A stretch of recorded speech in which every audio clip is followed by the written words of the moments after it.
everybody. So I wanted to bring you all along with me today. I'm gonna be out here by myself actually, and I'm cutting timber, and I just want to bring you all along just a little bit. I'm not gonna get too far involved with the timber cutting because I know timber cutting ain't as popular as the mules and all that good stuff. So but I did want y'all to see Tiffany, the Stihl 046 mag that I just rebuilt. I kind of wanted y'all to see her in action. I also got this cool little GoPro mount for my helmet. I want to try it out and see how it works. And then I've got a new tripod for my phone. We'll try to see how that works out. So we're just trying a few things, testing and tuning. And I want y'all to, come along with me and see how everything goes together. I've got the skid steer here with me. I've been using it to pack my stuff in and out because I got a half-mile track out to the deck. And I always bring two saws. Betsy is over there in the bucket, and Tiffany is right there. And of course I got my gas and oil jug here and my safety glasses. These are I don't know if y'all ever seen them before, but they're them wire mesh type safety glasses. Down here in the south, I have trouble with my glasses fogging up. So I bought these, and so far I like them pretty good. But anyway, I just wanted to bring y'all along for that. It ain't gonna be a long video. I just kind of wanted to show y'all Tiffany and show y'all what goes into the logging aspect of it. All right, y'all. The first thing I like to do when I'm cutting timber is kind of clean up around the tree that I'm fixing to cut and get my escape area behind the tree cleared out of the way so I can get away from it. National Timber Cutter statistics state that 80% of timber cutter fatalities occur within 15 feet of a stump.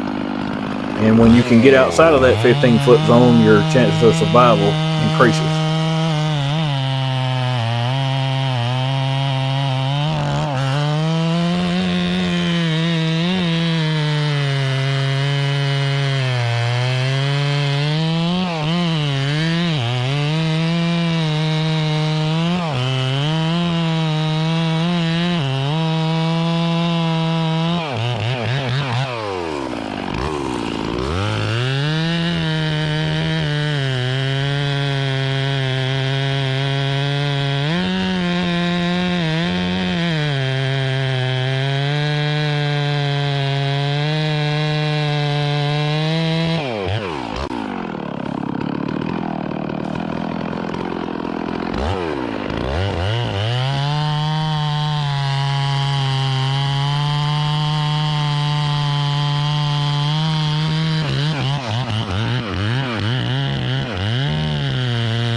Now, for those of you that don't really know much about cutting trees or whatnot, this is what we call bore cutting, where we go in, we bore out the center of the tree.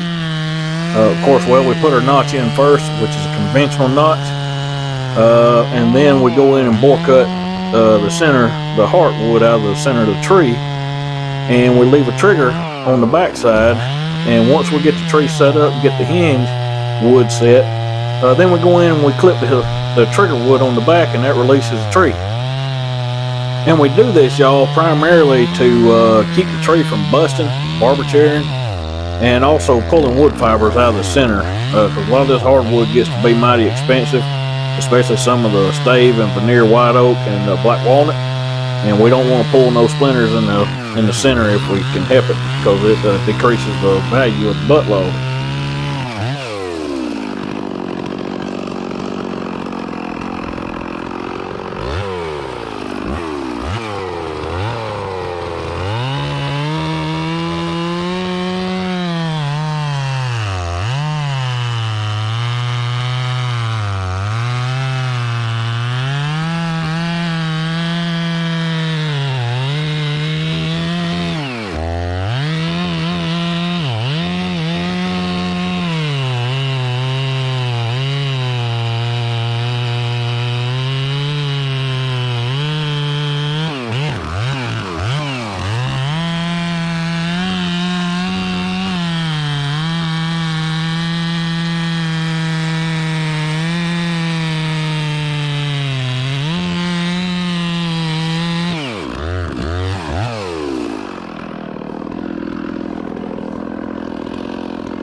Now, y'all, the first thing I do typically is look up like I'm doing right there. I'm judging the side lean, and I'm also looking for overhead hazards. Look over in the right-hand part of the screen, that maple that's over there. This red oak here, or black oak actually, that I'm fixing to cut, has got a top limb hanging way out on the right side, which would be to the right of the screen. And it's leaning hard toward that maple, and I don't want to tear that maple up. So what we're going to do is we're going to set this thing up and notch it to go in the hole. But I'm also going to clip the hinge wood off on this side and set this tree up to roll. That way, if it does hit that maple, it'll kind of just roll over instead of tearing it plumb up.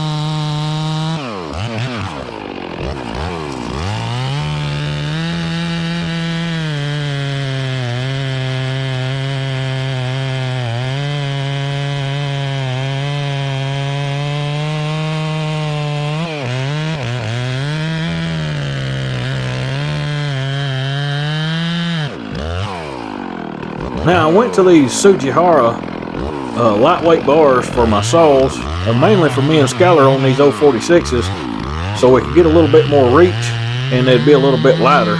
We was running 20-inch. Now we're running 25-inch bars, or 24-inch, with skip tooth chain, full chisel, and I've been mighty happy with the way it cuts, and Skylar has really appreciated it too.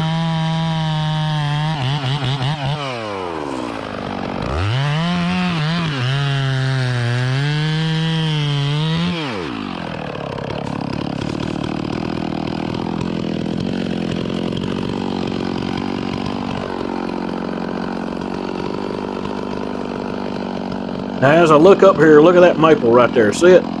We don't want to tear that maple plumb to pieces. So I'm going to set this black oak up to roll. I'm going to cut the hinge wood off on this side and leave more holding wood on the other side, and that's going to kind of pull it over in the hole to the left of that maple there. So that's what I'm doing right here now. I'm going to cut into that hinge and cut the hinge off on this side. And like I said, leave more holding wood on the other side, and that's going to kind of pull this black oak over, because like I said, y'all, up here above us in this black oak, we got a big limb hanging out over the top of us over here on this side, which is a lot of weight. So we want to pull it over in the hole and keep it off that maple.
Alright, now I'm going to cut our holding wood on the back and release the tree.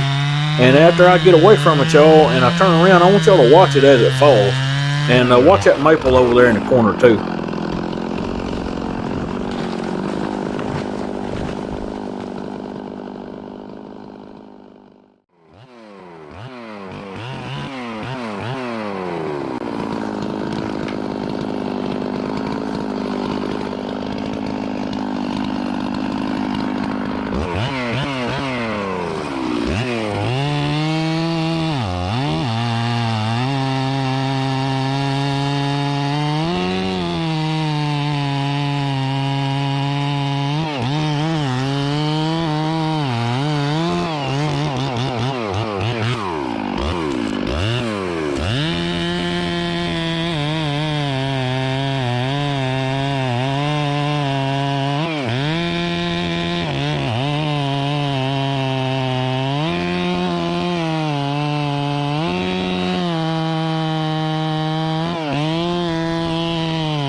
Now I'm sure by now y'all probably picked up on the fact that this tree is hollow by the way my bar went in, and also by the wood chips. Look at those chips coming out. They're just nasty, dirty looking, and that's because of that old rotten matter that's inside of the tree.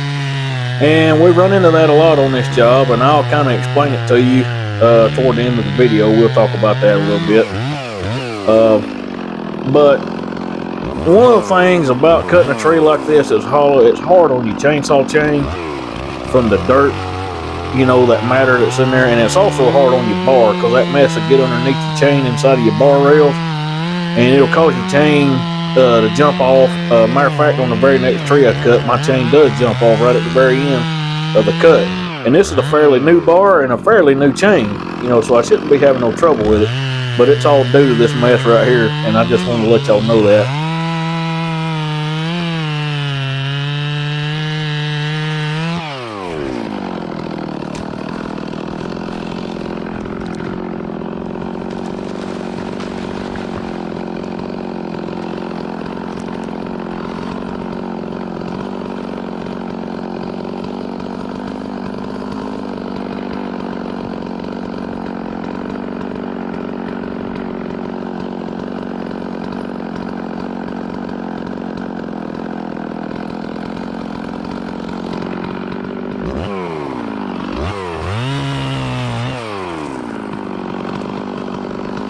Now we're going to cut this little black oak that's right here in front of me, but I wanted to get a few of these little saplings out of the way first to kind of give it a clean place to fall.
Now this tree's a little top heavy on this side also, and it needs to roll. It's got some treetops that's got to come down through.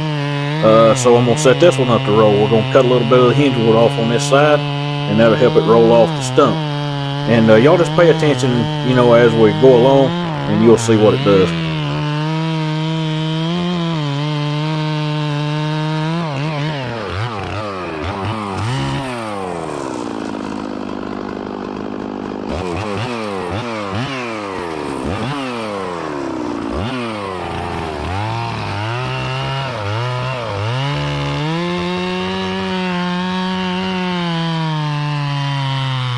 Now y'all, I'm going to leave a little more hinge wood on this side. That'll help hold it against that lean to make it go in the hole where we want it to go, versus just falling over to the right whenever it falls.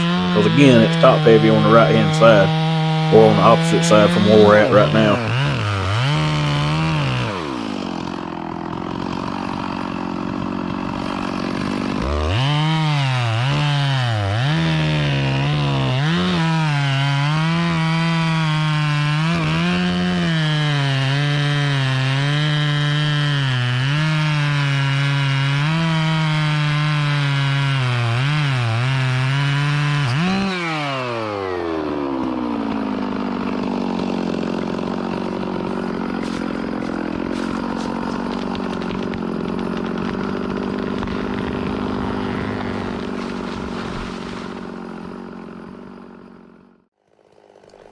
Now y'all, I recorded with my helmet cam and also with the phone tripod of me bucking this tree right here. and my helmet cam was kind of erratic, erratic movement, and I didn't want to get y'all drunk watching me try to buck this tree. So I think the tripod's gonna work out all right, but y'all kind of let me know what you think on these angles and whatnot. Maybe what you like to see a little bit better, and y'all can help me improve my videos.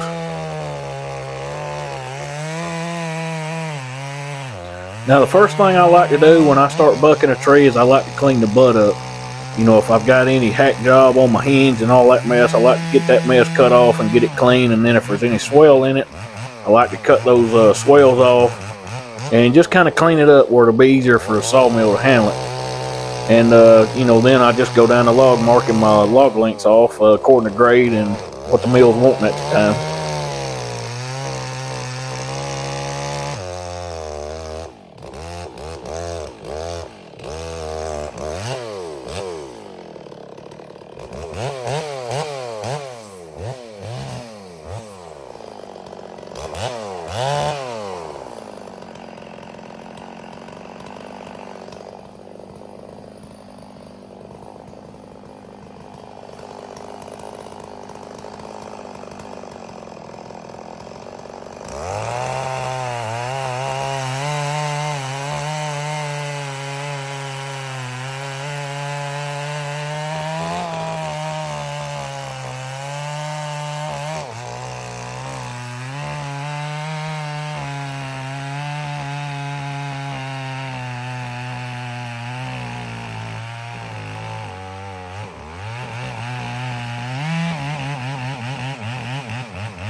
Now this tree here is that old holler one that we cut a while ago. What I'm going to do is take my saw and bore into the log as I go up the tree, trying to find clear wood. The problem on this track is a lot of these trees are hollow all the way up. Well, we're going to talk about that here in just a minute.